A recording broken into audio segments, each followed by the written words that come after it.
ખબરોમાં બન્યા રહેવા માટે બેલ આઇકોન દબાવો અને એબીપી અસ્મિતાને સબસ્ક્રાઇબ કરો. ઉત્તર ભારતના કેટલાક રાજ્યોમાં હિમવર્ષાને પગલે ઠંડીનો પારો -10 ડિગ્રીની નીચે પહોંચી ગયો. ભારે હિમવર્ષા થતાં અનેક રાજ્યોમાં હાડ થીજવતી ઠંડી પડી રહી છે.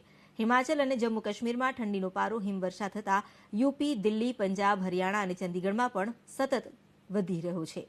કાશ્મીરના ગુલમર્ગમાં ઠંડીનો પારો -7.6 ડિગ્રી પર પહોંચ્યો, જ્યારે હિમાચલ પ્રદેશના કિલોંગમાં ઠંડીનો પારો -10 ડિગ્રી પર પહોંચતા જનજીવન અસ્તવ્યસ્ત બન્યું છે.